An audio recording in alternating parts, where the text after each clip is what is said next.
Hi hello నమస్తే welcome to my channel Janu and Madhu. నోట్లో వేయగానే కరిగిపోయేటువంటి పువ్వుల్లాంటి వడియాలని ఎటువంటి రవ్వలు పొడులు పిండ్లు లేకుండా ఇంట్లోనే ఈజీగా తయారు చేయొచ్చు. ఎలాగో చూద్దామా? హాయ్ అండి, నేను మీ జాను అండ్ మధు. సో ఈరోజు చూడండి, అటుకులతో ఇంట్లోనే చాలా సింపుల్గా ఈజీగా ఏ కాలంలో అయినా ఈవెన్ రెయినీ సీజన్లో అయినా చాలా సింపుల్గా తయారు చేయొచ్చు. చూడండి ఎలా తయారయ్యాయో, చాలా ఈజీగా ప్రిపేర్ చేయొచ్చండి. ఇవి ఆయిల్ కూడా చాలా తక్కువ అబ్జర్వ్ చేసుకుంటాయి. పిల్లలకి ఈవినింగ్ స్నాక్స్ లాగా కూడా ఇవ్వచ్చు, హెల్త్కి కూడా చాలా మంచిది. అలాగే ఆయిల్ కూడా చాలా తక్కువ అబ్జర్వ్ చేసుకుంటాయి. సో ఇలాంటి వీటిని ఇంట్లోనే చాలా ఈజీగా ఏ సీజన్లో అయినా సరే మనం ఖాళీగా ఉన్నప్పుడు చక్కగా వీటిని ప్రిపేర్ చేసుకోవచ్చు. వీటిని ఎండతో పని లేదు, ఎలాంటి టైమ్స్తో పని లేదు. నైట్ టైం ప్రిపేర్ చేసుకొని చక్కగా ఇంట్లో 2 days ఆరపెట్టేసేస్తే ఈజీగా తయారైపోతాయి. చూడండి ఎలాగా, ఎంత లుక్ కూడా ఎంత బాగున్నాయో. నేను చాలా తక్కువ అటుకులతో తయారు చేశాను. సో మీరు కూడా ఫస్ట్ తక్కువతోనే ట్రై చేయండి. బాగా వచ్చిన తర్వాత ఎక్కువతో తయారు చేయండి. ఎప్పుడైనా మనం ఏదైనా ట్రై చేసేటప్పుడు వాటిని తక్కువ క్వాంటిటీలోనే ట్రై చేయాలండి. సక్సెస్ అయిందంటే అప్పుడు ఎక్కువలో తయారు చేయొచ్చు. ఇప్పుడు చూడండి ఎంత పువ్వుల్లాగా పర్ఫెక్ట్గా ఎలా వచ్చాయో. ఇవి కొంచెం కూడా ఆయిల్ని అబ్జర్వ్ చేసుకోవండి. ఇవి ఒకసారి మనము ఫ్రై చేసి పెట్టుకుంటే 5 days పాటు చక్కగా ఇవి స్టోర్ అవుతాయండి. కొంచెం గాలిపోకుండా టైట్ బాక్స్లో పెట్టేస్తే చాలు. సో ఇవి తయారు చేసుకునే విధానం చూసేద్దామా? ముందు మనము పచ్చిమిర్చి, అల్లం, కొంచెం జీలకర్ర, అలాగే కరివేపాకుని మెత్తగా గ్రైండ్ చేసుకోవాలండి. ఇవి మనము స్పైసీగా కావాలనుకుంటే ఇవి యాడ్ చేసుకోవచ్చు. లేదు మాకు స్పైసీగా అవసరం లేదనుకుంటే జస్ట్ జీలకర్రని యాడ్ చేస్తే చాలు. ఇది నేను ఫస్ట్ టైం ప్రిపేర్ చేసినప్పుడు తయారు చేసిందనమాట. సో నేను సెకండ్ టైము ఇది బాగా సూపర్గా వచ్చిన తర్వాత సెకండ్ టైం నేను ఎక్కువ క్వాంటిటీ తయారు చేశాను. ఇది నేను ఫస్ట్ టైము నైట్ టైం తయారు చేసి ప్రిపేర్ చేసినవి మీకు చూపించాను. ఇప్పుడు మీకు ఇందాక ఆరపెట్టినవి చూపించాను కదా, అవి ఫస్ట్ టైం తయారు చేసినవి అనమాట. అవి చాలా బాగా వచ్చాయి, కానీ తక్కువే తయారు చేశాను కదా. సో నెక్స్ట్ టైము చాలా పెద్దగా ఎక్కువ క్వాంటిటీ తయారు చేశాను. సో అది ఇప్పుడు ఎలా తయారు చేశాను అనేది మీకు చూపిస్తాను. ఇప్పుడు మనం తీసుకున్నటువంటి ఇంగ్రీడియంట్స్ని మెత్తగా మనము మిక్సీ జార్లో వేసుకొని మెత్తగా మిక్సీ పట్టుకోవాలి.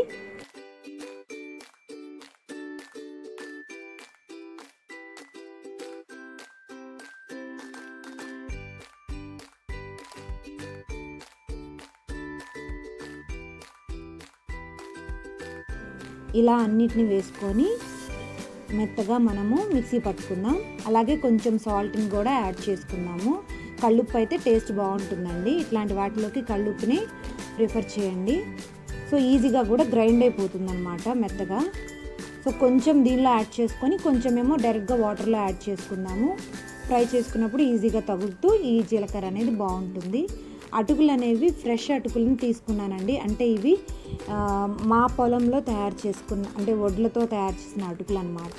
మనకి బయట కూడా డిఫరెంట్ అటుకులు దొరుకుతాయి రకరకాల పేర్లతో. సో నార్మల్ అటుకులతో కూడా చాలా బాగా వస్తుంది. నేను ఈ గ్లాస్తో 3 glasses అనేవి సెకండ్ టైం తయారు చేశాను అనమాట. ఎక్కువ క్వాంటిటీ తయారు చేశానని చెప్తున్నా కదా, ఇది సెకండ్ టైం నేను ప్రిపేర్ చేసిందనమాట. ఈ గ్లాస్తో 3 glasses తీసుకున్నాను.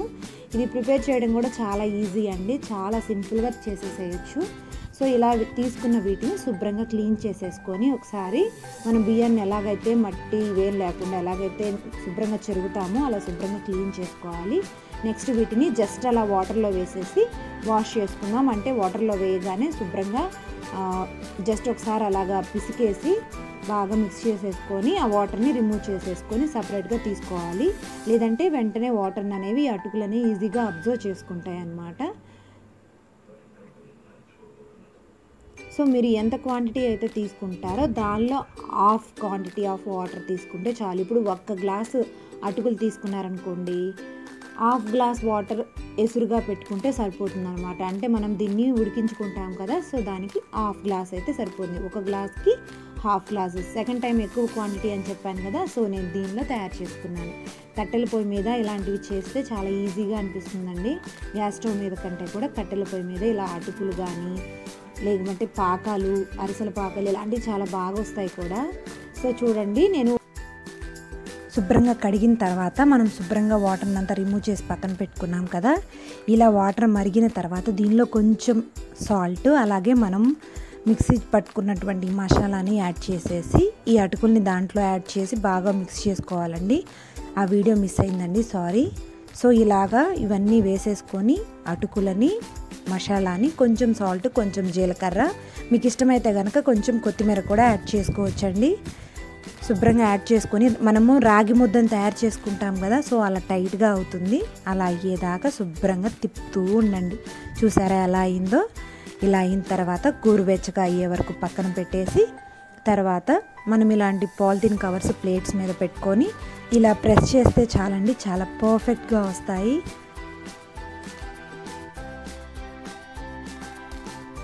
అలా అంటే చాలా ఈజీ. నేను ఈ వీడియో చెప్పినంతసేపట్లో మీరు చేసేసేయచ్చు ఇంట్లో.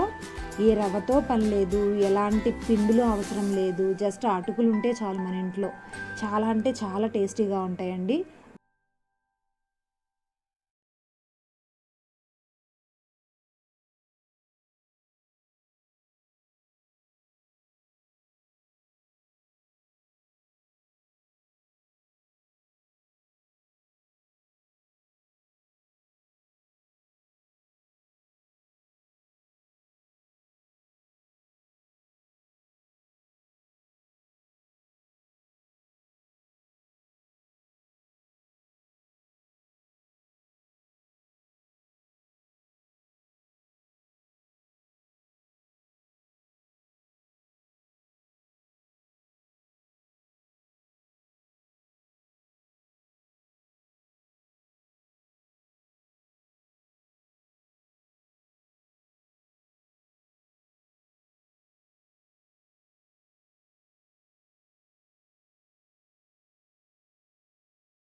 Love and support.